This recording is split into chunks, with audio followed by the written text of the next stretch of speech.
In 1971, a young man faced a family business in trouble. His name was Donald John Trump. He worked in New York City, a place full of risk and opportunity. At that time, his father's real estate company was losing money. Many people expected failure. Today, that same man is known around the world. He became a billionaire businessman, a television star, and later the 45th President of the United States. The contrast is clear. From uncertainty to global fame. From doubt to influence. Imagine taking responsibility for a failing company at age 25. Imagine banks saying no. Imagine critics watching every mistake.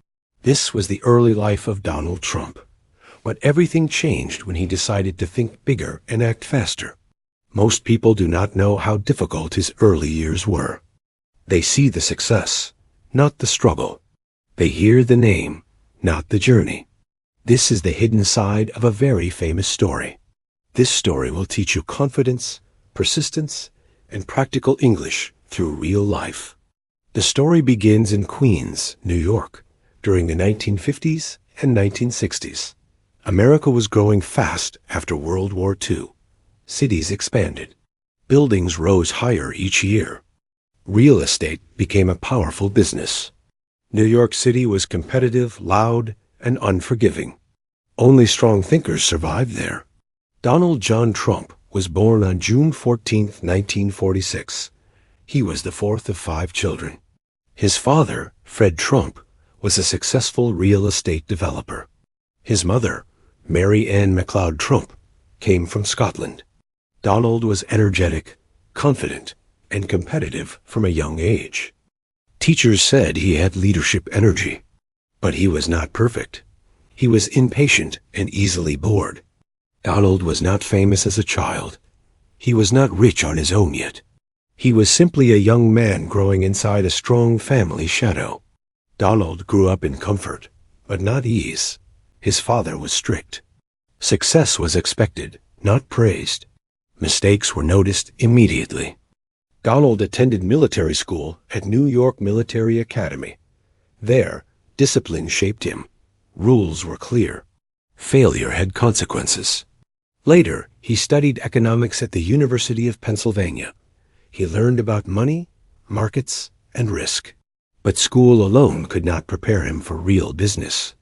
Donald wanted more than small projects in Queens. He dreamed of Manhattan. Manhattan meant tall buildings, famous names, and global attention. But Manhattan was dangerous for beginners. Banks avoided young developers. Competition was fierce. Failure was public. One day, Donald made a decision. He would take control of the family business. He would move it into Manhattan. Many thought this was foolish. But Donald believed risk creates opportunity. He chose ambition over safety. That choice changed his life. Donald Trump officially joined his father's company in 1968. In 1971, he took full control. The company was renamed the Trump Organization. His first big target was the Commodore Hotel near Grand Central Station. The hotel was old, broken windows, no customers, crime nearby. Banks refused to lend money. They felt the project was impossible. Donald felt discouraged.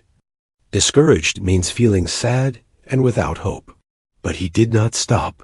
He negotiated with the city. He asked for tax breaks. He convinced investors. At first, progress was slow. Doubts grew. Critics laughed. But Donald learned a lesson. Visibility matters. Confidence attracts support. But Donald Trump didn't give up. Instead, he decided to improve his skills. Donald studied people closely. He learned negotiation. Negotiation means reaching agreement through discussion. He watched lawyers. He learned from bankers. He read business books every day. Day after day, Donald practiced persuasion. He spoke clearly. He repeated his vision. He learned when to push and when to wait. Mistakes became teachers. Slowly, people noticed improvement. Journalists started writing his name. City officials returned calls. Small doors opened.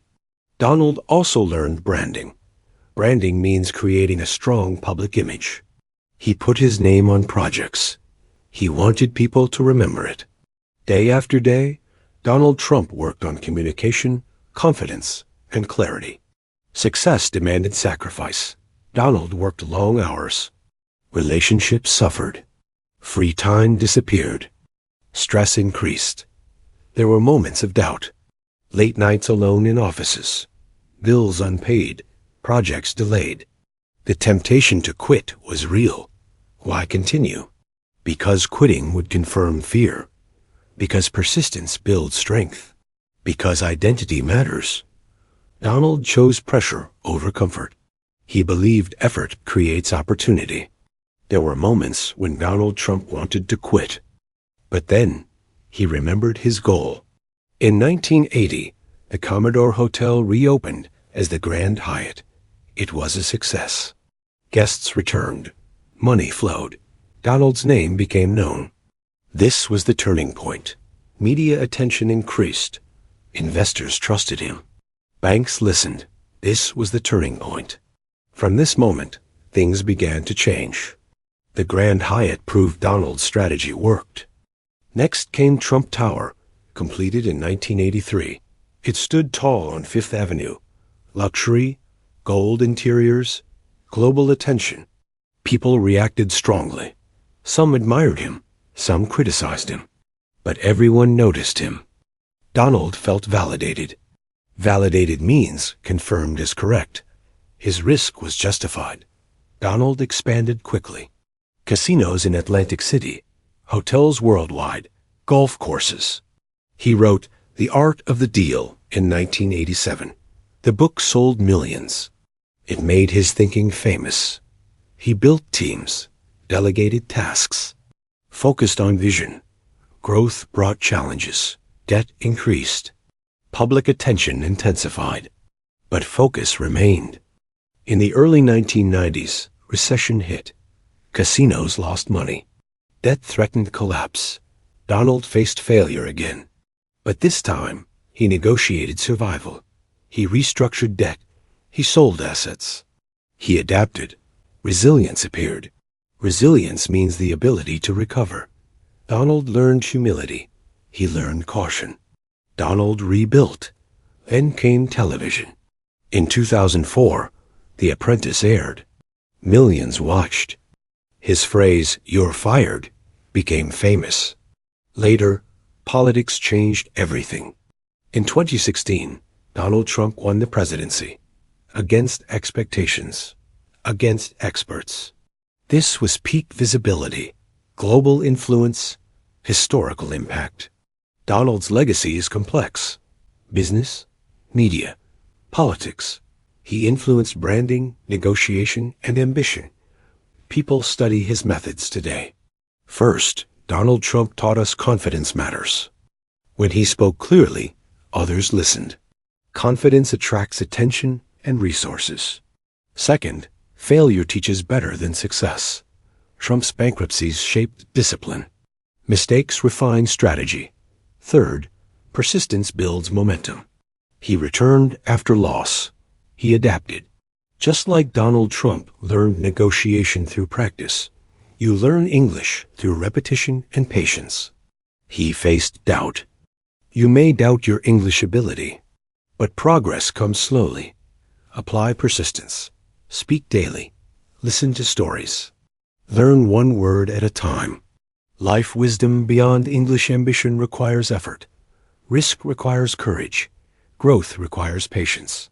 Your dreams matter. Your effort counts. Donald Trump remains a global figure.